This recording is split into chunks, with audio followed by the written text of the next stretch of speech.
कहानी इल कोको। कहानीकार इलियास घुम्मण। उन्हां दे हत्थां विच चमचम करदियां छवियां कुहाड़ियां ते मनां विच अन्ना कहर क्रोध सी। उन्हां दे मूंहां विचों मंदे बोल उबल पैंदे सन ते अखां विचों खून पिया डोलदा सी। चाननी रात विच पिंड तो 2 किले हटवीं बनी पक्की हवेली वल जांदियां उन्हां दे पैर त्रिखे ते इरादे चोखे खतरनाक जापदे सन। ज्यों-ज्यों ਇਹ हवेली उन्हां दे लागे आ रही सी, उन्हां दा जोश म्योंदा नहीं सी सही हुंदा। पैरां थल्ले पैलियां रोलदे ओड़क ਉਹ अपने निशाने उत्ते अपड़ ही गए। अपने सामने पक्की हवेली दे बाहरले क्वार्टर बंद होए वेख के ते उन्हां नूं जिवें झाली कुद गया। ਉਹ सारे लम्मी चौड़ी हवेली दे आले दुआले खिलर गए ते मुरदार नूं चंबड़ियां गिरजां वांगू ਉਹਦੀਆਂ ਕੰਧਾਂ ਉੱਤੇ ਝਪੱਟੇ ਮਾਰਨ ਲੱਗ ਪਏ। ਪਰ ਹਵੇਲੀ ਦੀ ਉੱਚੀ ਵਲਗਣ ਉਹਨਾਂ ਦੀ ਕੋਈ ਪੇਸ਼ ਨਹੀਂ ਸੀ ਜਾਣ ਦੇ ਰਹੀ। ਇੰਨੇ ਵਿੱਚ ਹੀ ਉੱਥੇ ਇੱਕ ਲੰਮੀ ਪੌੜੀ ਵਾਲਾ ਵੀ ਆ ਗਿਆ ਤੇ ਮੁੜ ਥੋੜੇ ਚਿਰ ਮਗਰੋਂ ਹੀ ਉਹ ਸਾਰੇ ਹਵੇਲੀ ਦੇ ਅੰਦਰ ਸਨ। ਹੁਣ ਮਾੜੇ ਬੂਹੇ ਟੁੱਟ ਰਹੇ ਸਨ ਤੇ ਤਗੜੇ ਚਿਗਾਠਾਂ ਤੋਂ ਉਖੜ ਰਹੇ ਸਨ। ਭੱਜਣ ਵਾਲੇ ਭਾਂਡੇ ਬੱਬਰੋ ਬੱਬਰ ਹੋ ਰਹੇ ਸਨ ਤੇ ਨਾ ਭੱਜਣ ਵਾਲੇ ਡਿੱਗ ਚਿੱਬੇ ਹੋ ਰਹੇ ਸਨ। ਇਹਦੇ ਨਾਲ ਹੀ ਪਸਾਰਾਂ ਵਿੱਚੋਂ ਵਧੀਆ ਵਸਤਾਂ ਕੱਸੀਆਂ ਹੋ ਰਹੀਆਂ ਸਨ। ਉਹਨਾਂ ਵਿੱਚੋਂ ਇੱਕ ਜਿਹਦੇ ਹੱਥ ਵਿੱਚ ਮਸ਼ਾਲ ਸੀ ਤੇ ਹੋਠਾਂ ਉੱਤੇ ਜ਼ਹਿਰੀ ਮੁਸਕਾਨ ਸੀ, ਉਹ ਚੌਂਤਰੇ ਉੱਤੇ ਖਲੋ ਕੇ ਉੱਚੀ ਸਾਰੀ ਬੋਲਿਆ, गाजियों, अल्लाह ने इस मुल्क से कुफर को मलिया मेट करने का फर्ज तुम्हें सौंपा है। जो कोई एक काफर को जहन्नुम रसीद करेगा वो खुद सीधा जन्नत में जाएगा। इधर देखो, ये दरवाजा अंदर से बंद मालूम पड़ता है। वो सारे जेड़े छोटे छोटे वाव रोलियां वांगू हवेली दे पसारां ते वेड़े विच थां ਧੂੜ ਧੁਮਾਰੇ ਸਨ। ਉਹ ਹੁਣ ਇੱਕ ਨਿੱਕਾ ਪਰਾ ਬਣਾ ਕੇ ਨਿੱਕੀ ਇੱਟ ਨਾਲ ਬਣੇ ਹਵੇਲੀ ਦੇ ਉਹ ਸਭ ਤੋਂ ਮਜ਼ਬੂਤ ਕਮਰੇ ਵੱਲ ਵਧੇ। ਫਿਰ ਬੇਹਿਸਾਬੀਆਂ ਕੁਹਾੜੀਆਂ ਉਹਦੇ ਬੂਹੇ ਉੱਤੇ ਵੱਜੀਆਂ।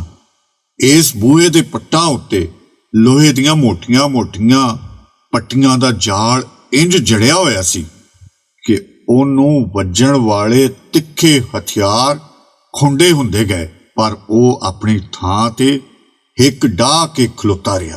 अचनचेती एक आवाज आई, परां हट जाओ। चलानी विचों बड़े कम दी शै लभी है।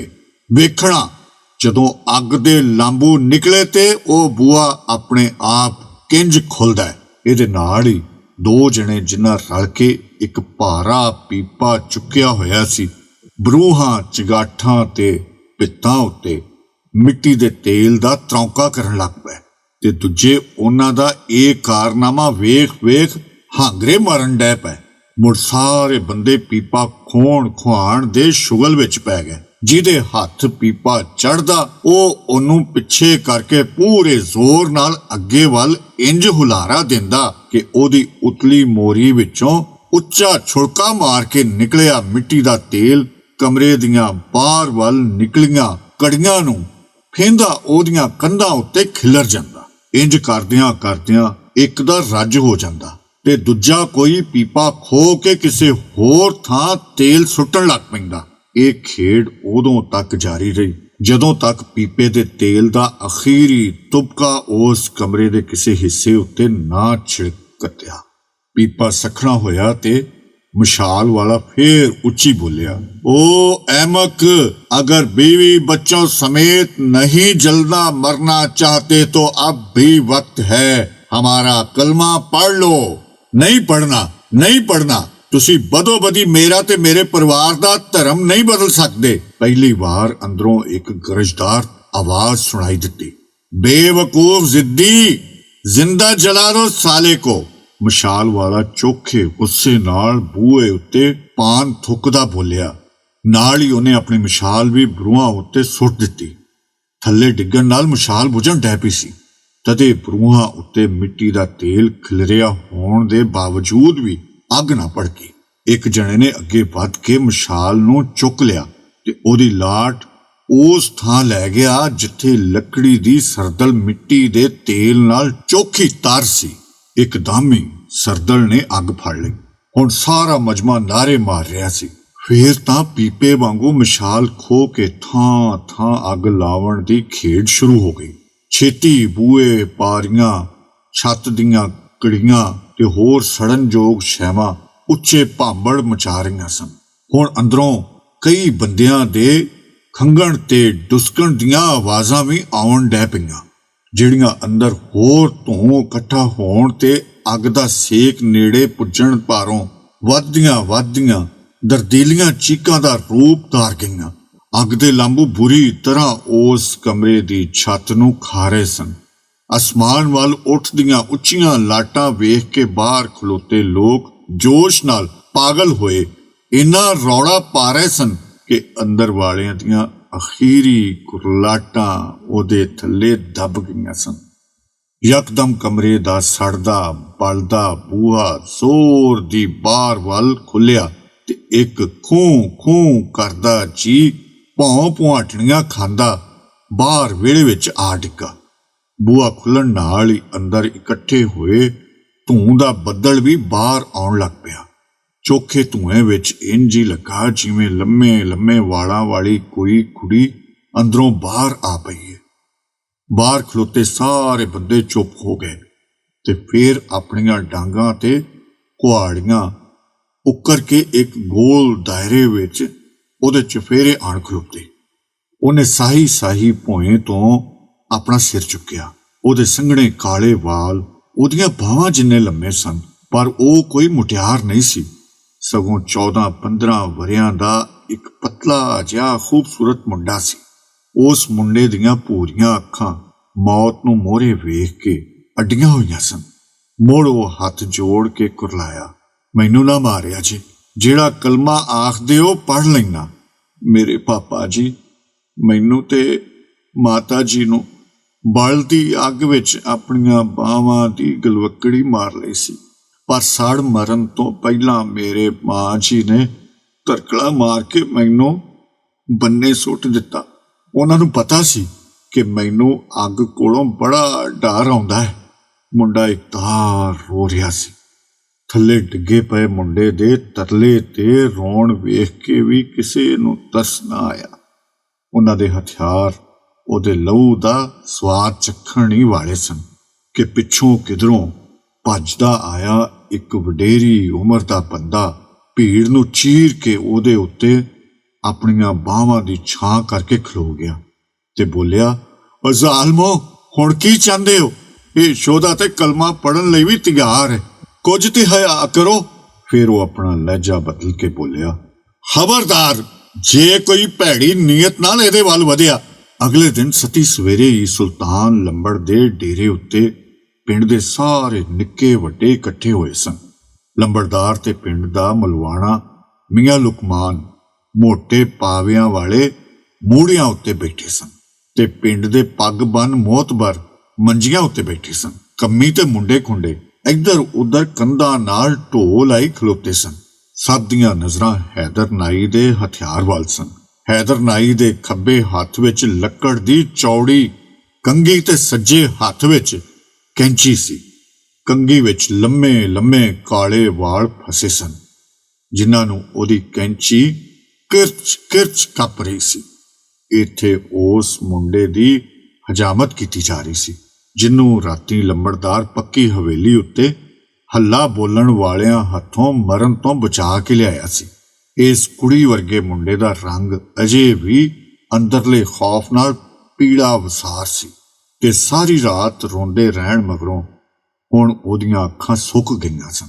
ਕੈਂਚੀ ਦੀ ਹਾਰ ਕਿਰਚ ਨਾਲ ਉਹਦੇ ਕੇਸਾਂ ਦਾ ਜਿਹੜਾ ਗੁੱਛਾ ਭੋਏ ਉੱਤੇ ਡਿੱਗਦਾ, ਉਹ ਆਪਣੇ ਕੜੇ ਵਾਲੀ ਬਾਂਹ ਅਗਾਂਹ ਕਰਕੇ ਚੁੱਕ ਲੈਂਦਾ ਤੇ ਉਹਨੂੰ ਆਪਣੀਆਂ ਸੁੱਕੀਆਂ ਅੱਖਾਂ ਅੱਗੇ ਲਿਆ ਕੇ ਫੇਰ ਅਡੋਲ ਹੀ ਥੱਲੇ ਧਰ ਦਿੰਦਾ।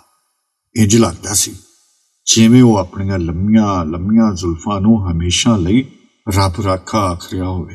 ਲੰਬੜਦਾਰਾ, ਇੱਕ ਗੱਲ ਤੈਨੂੰ ਮੰਨਣੀ ਪਵੇਗੀ, ਜੇ ਮੁਹਾਜਰਾਂ ਦੇ ਹੇੜ ਇੱਥੇ ਨਾ ਆਪਣੇ ਤੇ ਇਸ ਦੂਰ ਦਰਾਡੇ ਪਿੰਡ ਵਿੱਚ ਸਾਨੂੰ ਕਿੱਥੇ ਪਤਾ ਲੱਗਣਾ ਸੀ ਕਿ ਸਾਡਾ ਦੇਸ਼ ਆਜ਼ਾਦ ਹੋ ਗਿਆ ਹੈ।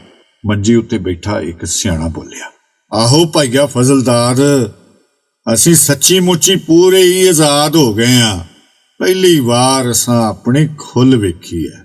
ਸੁਲਤਾਨ ਲੰਬੜਦਾਰ ਤਿੱਖੇ ਸੁਭਾਅ ਬੋਲਿਆ। ਇੱਕ ਪਨਾਹਗੀਰ ਦੱਸਦਾ ਸੀ ਕਿ ਪਿਛਲੇ 2 ਮਹੀਨਿਆਂ ਤੋਂ ਸਾਰੇ ਵੱਡੇ ਵੱਡੇ ਸ਼ਹਿਰਾਂ ਵਿੱਚ ਕਤਲਾਮ ਹੋ ਰਹੀ ਹੈ। ਵੇਖੋ ਸਾਨੂੰ ਇੱਥੇ ਕੋਈ ਸਾਰ ਹੀ ਨਹੀਂ। ਇੱਕ ਹੋਰ ਪੰਚ ਬੋਲਿਆ, ਜਲਾਲਦੀਨਾ, ਇਹ ਸ਼ਹਿਰ ਹਰ ਪਾਸਿਓਂ ਸਦਾ ਪਿੰਡਾਂ ਤੋਂ ਅੱਗੇ ਹੀ ਰਹਿੰਦੇ ਨੇ। ਉਹ ਛਿਕੜੇ 2 ਮਹੀਨਿਆਂ ਤੋਂ ਆਜ਼ਾਦੀ ਦੇ ਮਜ਼ੇ ਲੁੱਟ ਰਹੇ ਸਨ। ਅਸੀਂ ਕੱਲ ਰਾਤੀ ਆਜ਼ਾਦ ਹੋਏ ਸਾਂ। ਸੁਲਤਾਨ ਲੰਬੜ ਨੇ ਚੁੱਭਦੇ ਲਹਿਜੇ ਵਿੱਚ ਜਵਾਬ ਦਿੱਤਾ, ਲੰਬੜਦਾਰਾ, ਇਹ ਦੱਸ, ਸੂਬੇ ਸਿੰਘ ਦੇ ਪੁੱਤਰ ਨੂੰ ਮੁਹਾਜਰਾਂ ਹੱਥੋਂ ਕਤਲ ਹੋਣੋਂ ਤੂੰ ਕਾਹਨੂੰ ਬਚਾਇਆ? ਕਿਉਂ ਜੇ ਸਾਰਾ ਪਿੰਡ ਜਾਣਦਾ ਹੈ ਕਿ ਤੁਸੀਂ ਦੋਵੇਂ ਇੱਕ ਦੂਜੇ ਦੇ ਪੱਕੇ ਵੈਰੀ ਸੋ। ਤੁਹਾਡਾ ਤੇ ਆਪ ਵਿਚਾਲੇ ਭੋਏ ਦੀ ਮਾਲਕੀ ਦਾ ਮੁਕੱਦਮਾ ਵੀ ਚੱਲ ਰਿਹਾ ਸੀ। ਕੋਈ ਚੌਧਰੀ ਬੋਲਿਆ ਤੇ ਉਹਦੀ ਗੱਲ ਨੂੰ ਪੂਰਾ ਕਰਦਿਆਂ ਫਜ਼ਲਦਾਰ ਨੇ ਆਖਿਆ, ਰਾਤੀ ਸਾਰੇ ਮੁਹਾਜਰ ਵੀ ਤੇਰੇ ਉੱਤੇ ਵੱਟ ਖਾਈ ਬੈਠੇ ਸਨ। ਹੈ ਵੀ ਸੱਚੀ ਗੱਲ। ਇਸ ਪਿੰਡ ਵਿੱਚ ਇੱਕ ਹੀ ਤਾਂ ਸਿੱਖਾਂ ਦਾ ਘਰ ਸੀ। ਉਹਦਾ ਵਾਰਸ ਵੀ ਜਿਉਂਦਾ ਰਹਿ ਗਿਆ ਤੇ ਉਹਨਾਂ ਕਿਤੇ ਮੱਲ ਮਾਰਨੀ ਸੀ। ਇਸੇ ਲਈ ਮੂੰਹ ਹਨੇਰੇ ਹੀ ਉਹ ਕਿਸੇ ਹੋਰ ਪਿੰਡ ਵੱਲ ਤਾਰੀਆਂ ਭਰ ਗਏ ਸਨ। ਸੁਲਤਾਨ ਲੰਬੜ ਨੇ ਹੁੱਕੇ ਦੀ ਵਾਰੀ ਲਈ ਤੇ ਸੋਚੀ ਪਿਆ ਬੋਲਿਆ, ਸੂਬੇ ਸਿੰਘ ਦੇ ਪੁੱਤਰ ਦੀ ਕੀ ਗੱਲ ਹੈ? ਜੇ ਮੈਨੂੰ ਕੁਝ ਪਹਿਲੋਂ ਪਤਾ ਲੱਗ ਜਾਂਦਾ ਤੇ ਮੈਂ ਉਹਨੂੰ ਤੇ ਉਹਦੇ ਪੂਰੇ ਪਰਿਵਾਰ ਨੂੰ ਬਚਾ ਲੈਣਾ ਸੀ। ਮੈਨੂੰ ਤੇ ਸੂਈ ਬੜੀ ਚਿਰਕੀ ਹੋਈ ਸੀ। ਵੱਡਾ ਜ਼ੁਲਮ ਹੋਇਆ ਸੂਬੇਕਿਆਂ ਨਾਲ। ਸੁਲਤਾਨ ਲੰਬੜ ਦੀ ਆਵਾਜ਼ ਭਰੀ ਭਰੀ ਸੀ।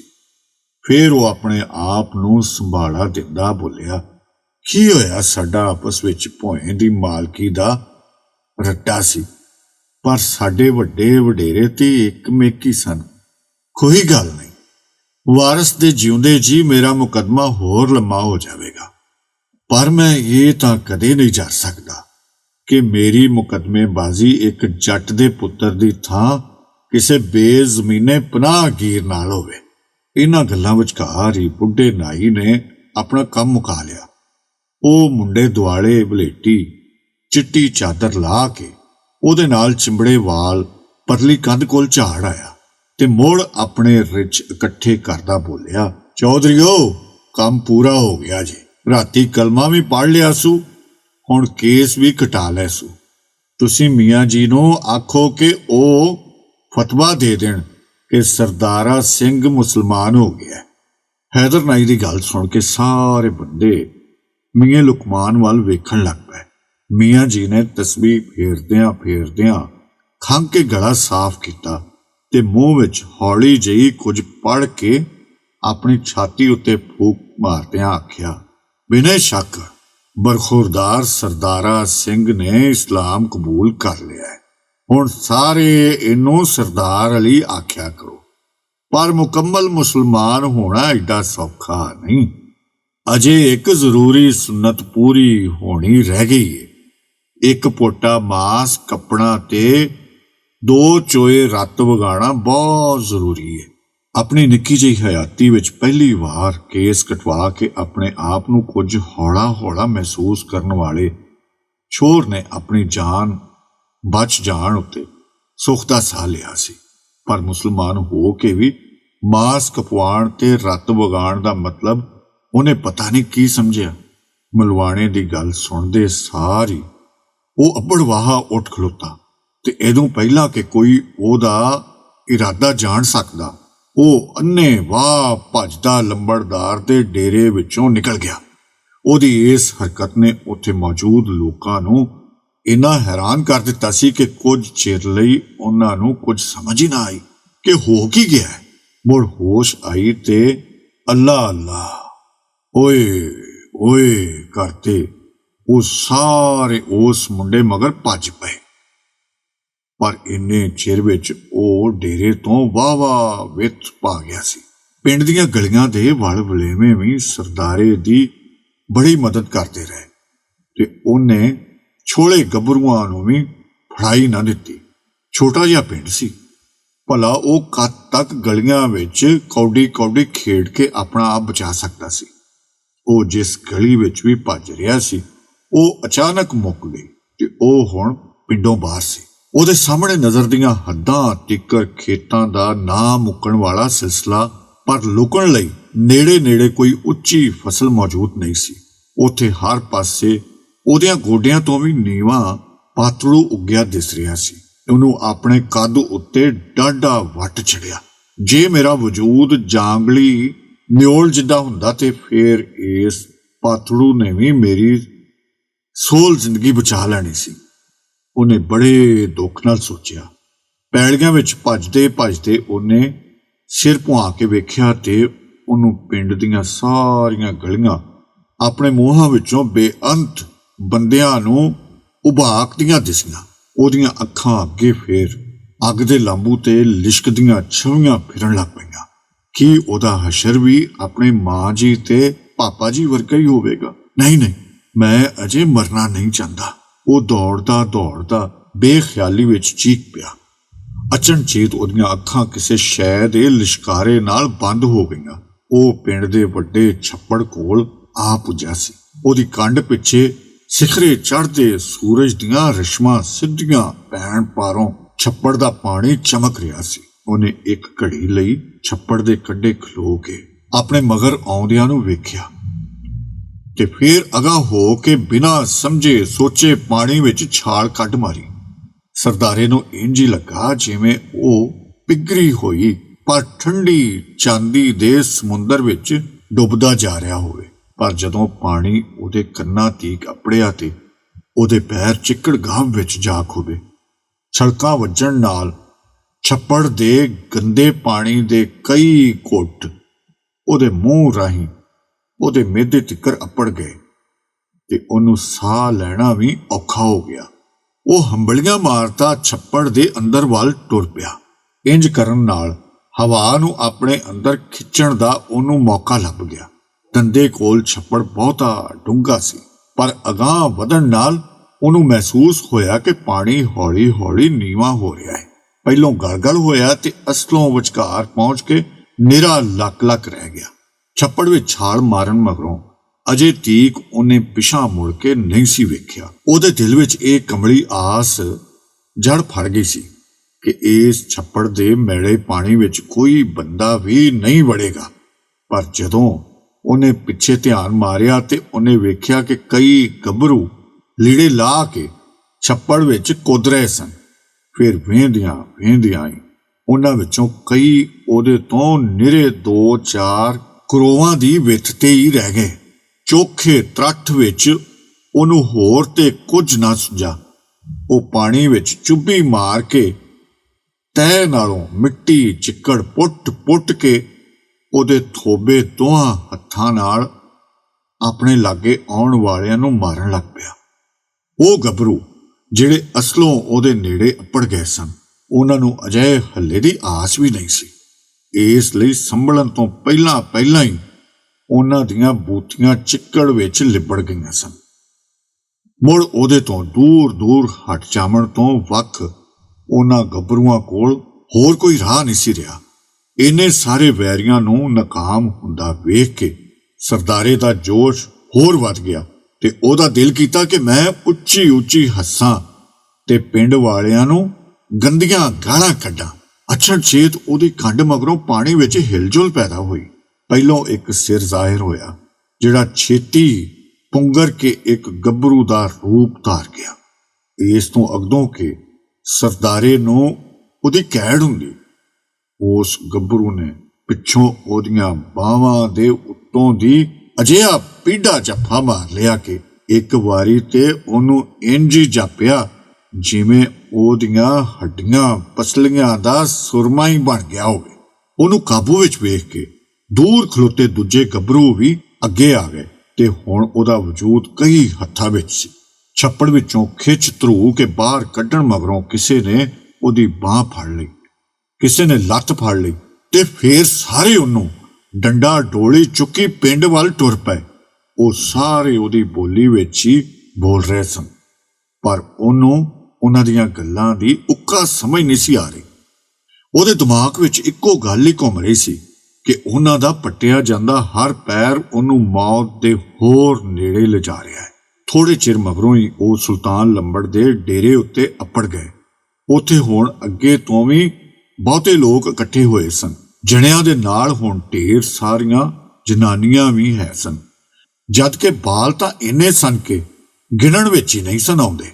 ਉਹਨੂੰ ਉਸੇ ਥਾਂ ਹੀ ਲਿਆਂਦਾ ਗਿਆ ਜਿੱਥੇ ਕੁਝ ਚਿਰ ਪਹਿਲਾਂ ਉਹਦੀ ਹਜਾਮਤ ਕੀਤੀ ਗਈ ਸੀ।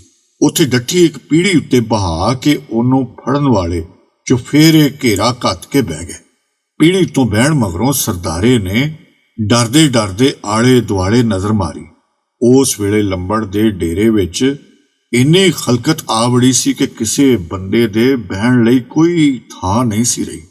ਪਿੰਡ ਦੇ ਉਹ ਚੌਧਰੀ ਜਿਹੜੇ ਪਹਿਲਾਂ ਮੰਜੀਆਂ ਉੱਤੇ ਬੈਠੇ ਸਨ, ਹੁਣ ਉਹ ਵੀ ਪੈਰਾਂ ਉੱਤੇ ਖਲੋਤੇ ਸਨ ਤੇ ਮਜਮੇ ਲਈ ਥਾਂ ਬਣਾਉਣ ਲਈ ਮੰਜੀਆਂ ਚੁੱਕ ਕੇ ਕੰਧ ਨਾਲ ਖਿਲਾਰ ਦਿੱਤੀਆਂ ਗਈਆਂ। ਨਿਰੀ ਸੁਲਤਾਨ ਲੰਬੜ ਤੇ ਮੀਆਂ ਲੁਕਮਾਨ ਨੂੰ ਹੀ ਬਹਿਣ ਲਈ ਥਾਂ ਲੱਭੀ ਸੀ ਤੇ ਉਹ ਉਹਦੇ ਅਸਲੋਂ ਸਾਹਮਣੇ ਮੂਹੜਿਆਂ ਉੱਤੇ ਬੈਠੇ ਸਨ। ਉਸ ਵੇਲੇ ਹੀ ਮਜਮੇ ਵਿੱਚ ਰੌਲਾ ਜਿਹਾ ਪਿਆ ਤੇ ਸਾਰੇ ਲੋਕ ਧੌਣਾ ਮੋੜ ਮੋੜ ਕੇ ਆਪਣੇ ਪਿੱਛੇ ਇੱਕ ਪਾਸੇ ਵੇਖਣ ਲੱਗ ਪਏ। ਸਰਦਾਰੇ ਦਾ ਹਿਰਦਾ ਬਹਿਣ ਲੱਗ ਪਿਆ। ਉਹਨੇ ਵੀ ਉਧਰ ਧਿਆਨ ਮਾਰਿਆ। ਲੱਭਾ ਫਕੀਰ ਹੱਥਾਂ ਵਿੱਚ ਦਾਬੜਾ ਚੁੱਕੀ ਭੀੜ ਵਿੱਚੋਂ ਅੱਗੇ ਆ ਰਿਹਾ ਸੀ। ਲੋਹੇ ਦੇ ਦਾਬੜੇ ਨੂੰ ਚੁੱਕਣ ਲਈ ਲੱਭੇ ਆਪਣੇ ਹੱਥਾਂ ਵਿੱਚ ਪੁਰਾਣੀਆਂ ਲੀਰਾਂ ਦਿੱਤੀਆਂ ਹੋਈਆਂ ਸਨ। ਦਾਬੜੇ ਵਿੱਚ ਜ਼ਰੂਰ ਕੋਈ ਬਹੁਤੀ ਗਰਮ ਸ਼ੈ ਹੋਵੇਗੀ, ਉਹਨੇ ਬੇਚੈਨ ਹੋ ਕੇ ਸੋਚਿਆ।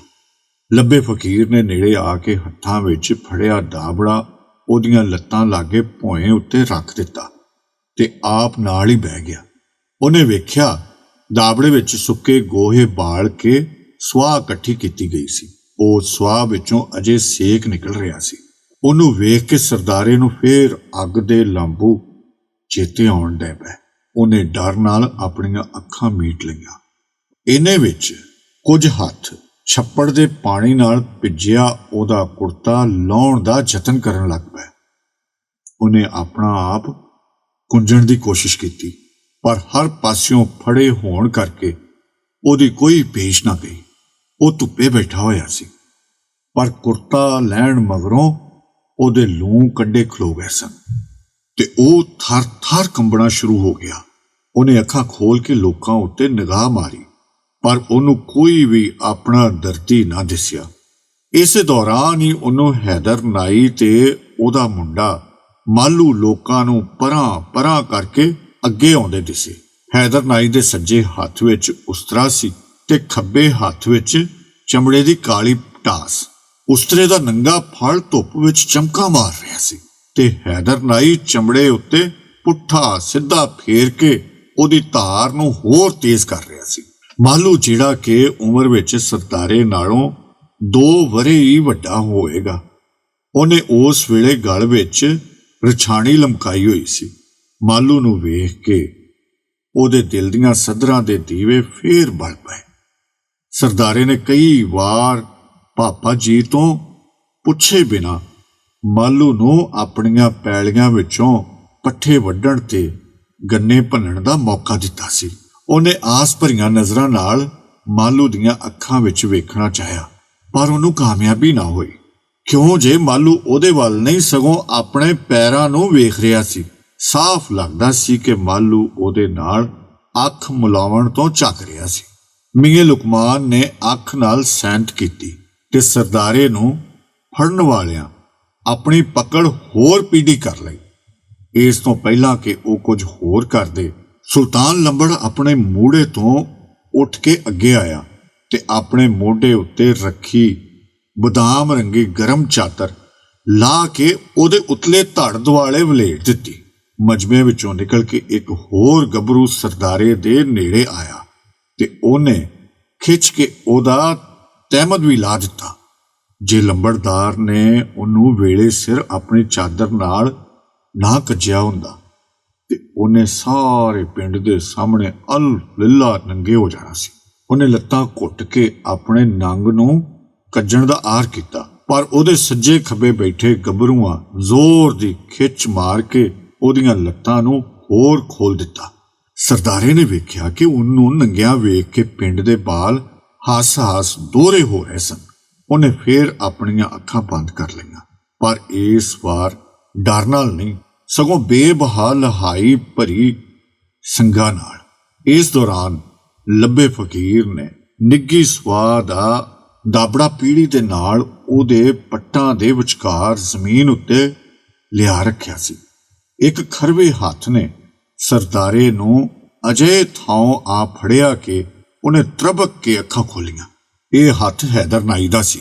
ਉਹ ਮਖੌਲੀਆ ਰੰਗ ਵਿੱਚ ਆਖ ਰਿਹਾ ਸੀ, ਵਾਹ ਬਈ ਸ਼ੇਰਾ, ਤੂੰ ਤੇ ਬੜੀ ਨਿੱਗਰ ਸ਼ੈ ਦਾ ਮਾਲਕ ਹੈ।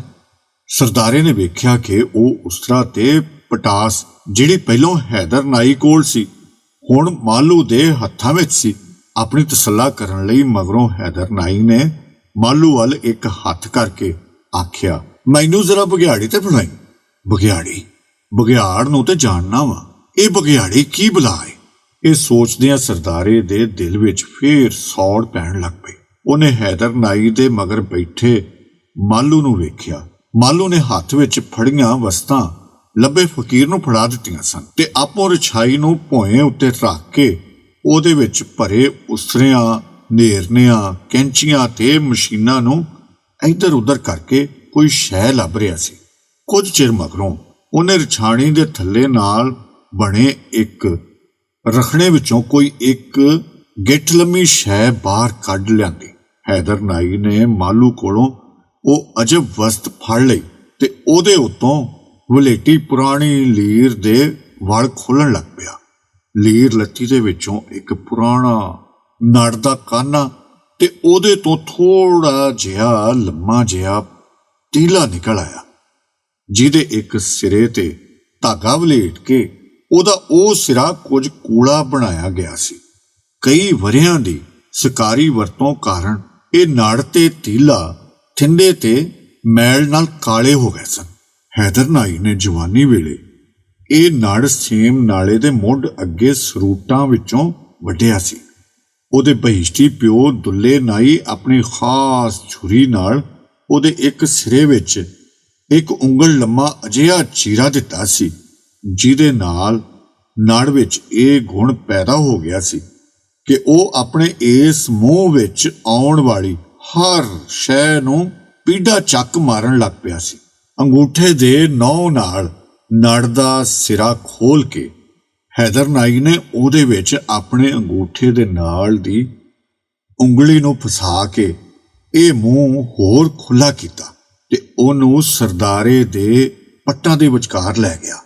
ਕਸਮੈਲੇ ਨੜ ਦਾ ਅੱਡਿਆ ਹੋਇਆ ਮੂੰਹ ਆਪਣੇ ਮਲੂਕ ਅੰਗ ਵੱਲ ਆਉਂਦਾ ਵੇਖ ਕੇ ਖੌਫ ਦੀ ਇੱਕ ਠੰਡੀ ਠੱਲ ਸਰਦਾਰੇ ਦੇ ਸਿਰ ਤੋਂ ਲੈ ਕੇ ਪੈਰਾਂ ਤੀਕ ਫਿਰ ਗਈ। ਉਹਨੂੰ ਸਮਝ ਆ ਗਈ ਕਿ ਇਹ ਨਾੜ ਹੀ ਇਹਨਾਂ ਨਾਈਆਂ ਦੀ ਬਘਿਆੜੀ ਹੈ।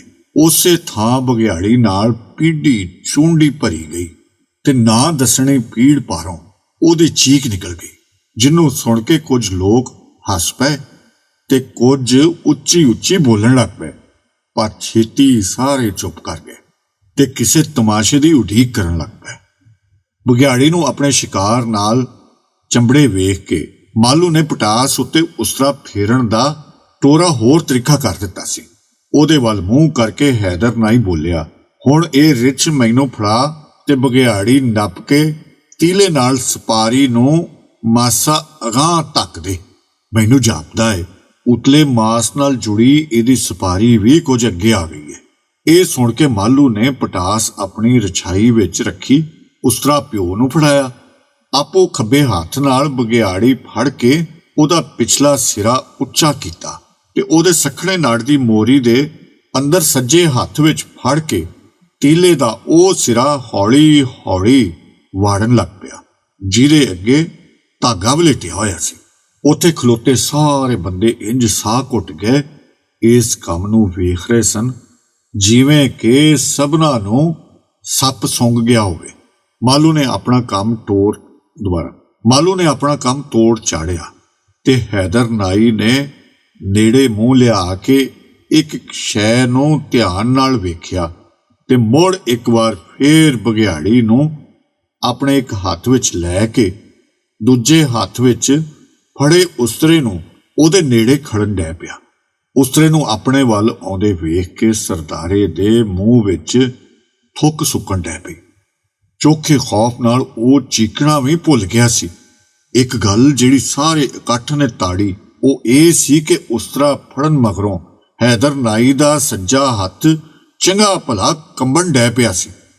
ਹੈਦਰ ਨਾਈ ਵਿੱਚ ਇਹ ਵੱਡੀ ਭੈੜ ਸੀ ਕਿ ਇੰਜ ਦਾ ਕੋਈ ਉਚੇਚਾ ਕੰਮ ਕਰਨ ਵੇਲੇ ਉਹਦੇ ਹੱਥ ਕੰਬਣਾ ਸ਼ੁਰੂ ਹੋ ਜਾਂਦੇ ਸਨ, ਜਿਹਦੇ ਕਾਰਨ ਉਹਦੀ ਕਾਰਕਰਦਗੀ ਕਾਫੀ ਮਾੜੀ ਹੋ ਜਾਂਦੀ ਸੀ। ਖਾਸ ਤੌਰ ਤੇ ਉਸਤਰਾ ਫੜਨ ਵੇਲੇ ਕਾਂਬਾ ਛਿੜ ਜਾਂਦਾ ਤੇ ਉਹਦੇ ਕੋਲੋਂ ਲੋਕਾਂ ਨੂੰ ਖਤਰਨਾਕ ਪੱਛ ਲੱਗ ਜਾਂਦੇ ਸਨ।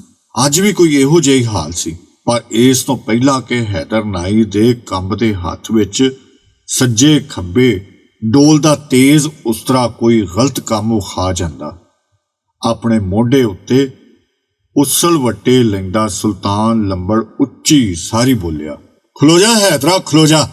ਹੈਦਰ ਨਾਈ ਨੇ ਘਾਬਰ ਕੇ ਆਪਣਾ ਹੱਥ ਪਿਛਾਂ ਖਿੱਚ ਲਿਆ ਤੇ ਲੋਕਾਂ ਵਿੱਚ ਰੌਲਾ ਪੈ ਗਿਆ। ਕਈ ਗੁੱਸੇ ਭਰੀਆਂ ਆਵਾਜ਼ਾਂ ਆਈਆਂ, ਸੁਨਤ ਪੂਰੀ ਕੀਤੇ ਬਿਨਾਂ ਹੀ ਇਹ ਮੁੰਡਾ ਮੁਸਲਮਾਨ ਨਹੀਂ ਹੋ ਸਕਦਾ। ਨੰਬਰਦਾਰਾ, ਤੂੰ ਨਾਈ ਨੂੰ ਇਹ ਕੰਮ ਕਰਨੋਂ ਨਹੀਂ ਡੱਕ ਸਕਦਾ। ਉਹ ਮੈਂ ਕਦੋਂ ਅੜਿੱਕਾ ਪਾ ਰਿਹਾ? ਕਮਲਿਓ, ਮੈਂ ਤੇ ਇਸ ਗੱਲੋਂ ਡੱਕਿਆ ਕਿ ਕਿਤੇ ਹੈਦਰ ਨਾਈ ਕੋਲੋਂ ਮੁੰਡੇ ਨੂੰ ਫੱਟ ਨਾ ਲੱਗ ਜਾਵੇ। ਉਹ ਇਹ ਤਗੜੇ ਨੈਣਾ ਪ੍ਰਾਣਾ ਵਾਲੇ ਨਾਈ ਦਾ ਕੰਮ ਏ। ਹੈਦਰ ਤੇ ਜਦੋਂ ਦਾ ਵਡੇਰਾ ਹੋਇਆ ਇਹਨੂੰ ਆਪਣੇ ਹੱਥਾਂ ਉੱਤੇ ਹੀ ਇਖਤਿਆਰ ਨਹੀਂ ਰਿਹਾ। ਸੁਲਤਾਨ ਲੰਬੜਦਾਰ ਅੱਗੋਂ ਬੋਲਿਆ ਤੇ ਫੇਰ ਮਾਲੂ ਵੱਲ ਮੂੰਹ ਕਰਕੇ ਲੱਗਾ ਆਖਣ, ਪੁੱਤਰਾ, ਤੂੰ ਲੰਗੇ ਚੰਨ ਤਰਖਾਣ ਦੇ ਜਾਤਕਾਂ ਨੂੰ ਸੁਣਤੀ ਭਾਇਆ ਸੀ। ਸੁਣਿਆ ਹੈ ਉਹਨਾਂ ਦੇ ਜ਼ਖਮ ਛੁੱਟ ਵੀ ਗਏ ਨੇ। ਇਸ ਲਾਵਰਸ ਛੋਰ ਨਾਲ ਤੂੰ ਹੀ ਕੋਈ ਭਲਾ ਕਰਦੇ।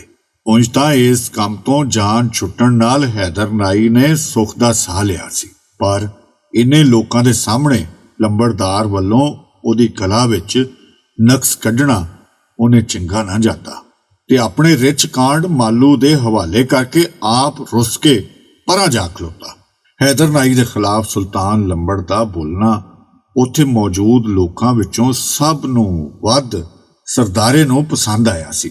ਉਹਨੇ ਆਪਣੇ ਸਾਹਮਣੇ ਬੈਠੇ ਮਾਲੂ ਦਾ ਗੋ ਆਪਣੇ ਵੱਲ ਕਰਵਾਉਣ ਲਈ ਹੌਲੀ ਜਿਹੀ ਆਖਿਆ, ਮਾਲੂ ਜਿਹੜਾ ਸ਼ੁਰੂ ਤੋਂ ਹੀ ਸੋਚ ਸਮਝ ਕੇ ਉਹਦੇ ਨਾਲ ਅੱਖਾਂ ਮਿਲਾਉਣ ਤੋਂ ਲਾਭ ਕਰ ਰਿਹਾ ਸੀ, ਭੁੱਲ ਕੇ ਉਹਦੇ ਵੱਲ ਵੇਖ ਬੈਠਾ। ਅੱਖਾਂ ਚਾਰ ਹੋਈਆਂ ਤੇ ਦੋਵੇਂ ਖਾਮੋਸ਼ੀ ਦੀ ਬੋਲੀ ਵਿੱਚ ਗੱਲਾਂ ਕਰਨ ਲੱਗ ਪਏ। ਸਰਦਾਰੇ ਦੀਆਂ ਅੱਖਾਂ ਅਰਜ਼ੋਈ ਕੀਤੀ, ਮਾਲੂ, ਹੁਣ ਤੂੰ ਹੀ ਮੈਨੂੰ ਬਚਾ ਸਕਣਾ। ਮੈਂ ਪਾਪਾ ਜੀ ਕੋਲੋਂ ਮਾਰ ਖਾ ਲੈਂਦਾ ਸਾਂ, ਪਰ ਮੰਗਣ ਉੱਤੇ ਤੈਨੂੰ ਕਦੀ ਖਾਲੀ ਹੱਥ ਨਹੀਂ ਸੀ ਪਰਤਾਇਆ।